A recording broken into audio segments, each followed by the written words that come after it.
Ito mga kabakal, yung sinasabi ko kanina na kapag mainit na purple flame na siya. Ayan. Mainit na siya eh. Purple flame na siya. Ayan. Ganyan ang solo mantika, purple flame yan pagka mainit na yung chamber.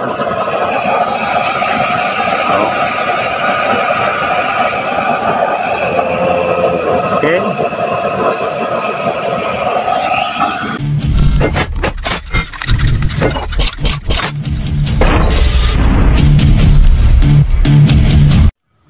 Ito mga kabakal, yung order ni Sir na taga Natunin, Mountain Province.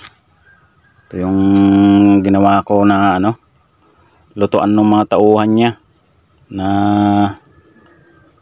nasa site. Bali hinabaan ko yung mga tubo para hindi maabot ng init. Bali ganyan yan, may frame. Yan bagong bago. Di pa natitesting, tetesting pa lang. Order pa siya ng dalawang maliit eh.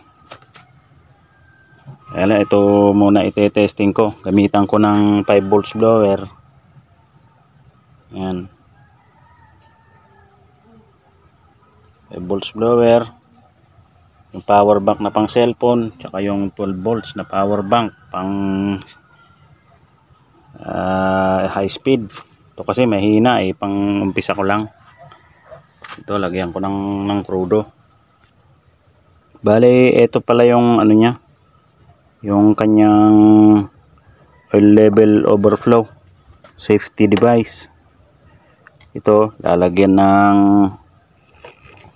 steel wool para hindi mausok, para hindi lalabas ang usok dito. Yan. Lahat na ng gawa ko may mga ganito na para kahit hindi matansya sa patak-patak, pag nasobrahan dito na siya babagsak. Yan.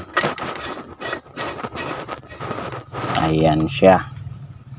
So, meron siyang safety overflow device. Lagyan natin ng crudo.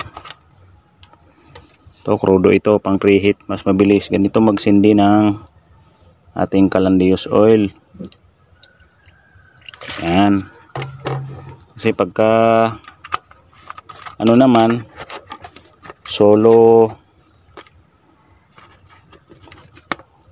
motor oil, matagal painitin. Ito mabilis lang painitin ito eh.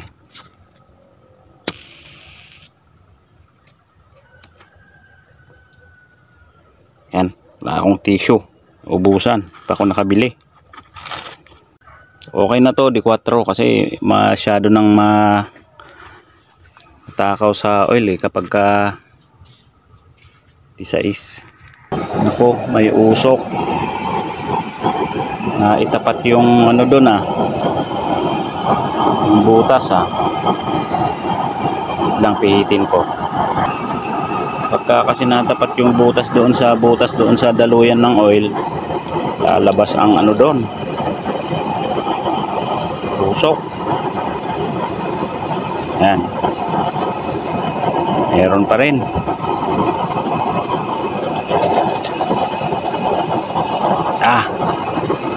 Bali pagka yun, mawawala naman na yun eh pagka pumatak na yung ating oil. So, ayan siya. Pa lang yan, crudo diesel. Ayan siya okay ang apoy niya lakas din, malakas siya usok pagka walang natulo na oil. Lakas,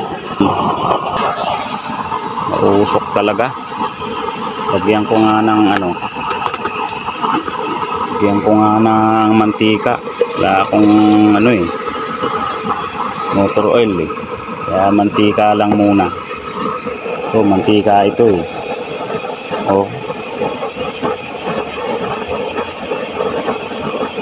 Yan. Di kaya yan. Patakan natin. Para mawala yung usok na yan.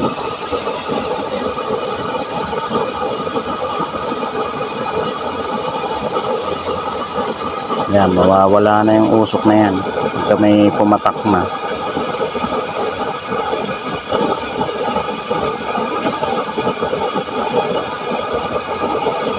May natapat din doon sa ating ano, level overflow. Natapat din na butas doon. Kailangan pihitin natin. So yan, try nating salangan yan. Ayan ang apoy niya, oh. Sabihin na naman nung Indiano, maitim yung ano mo, palayok mo. Hindi ko naman inuhugasan ito eh.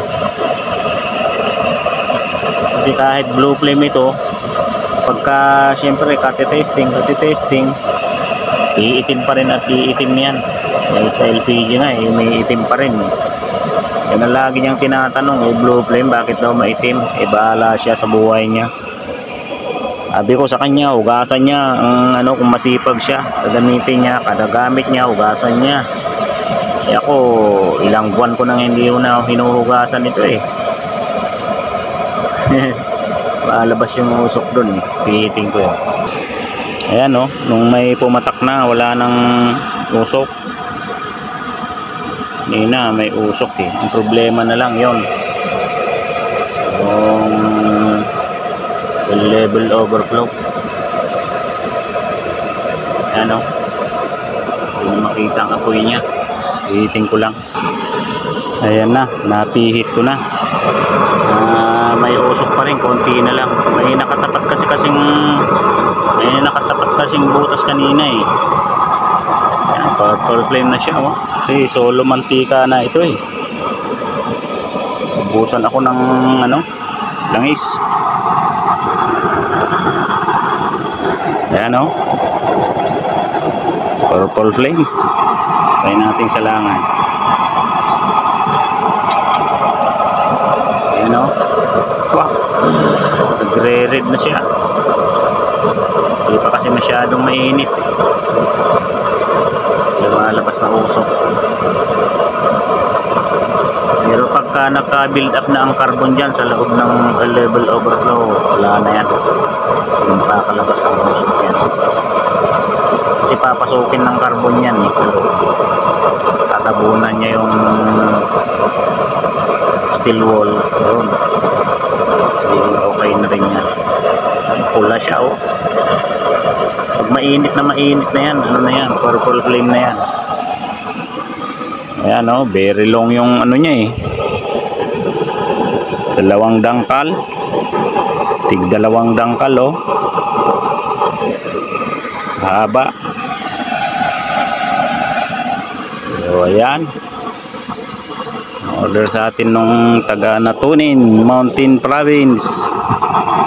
Ano, pulang pula oh. Napula talaga pagka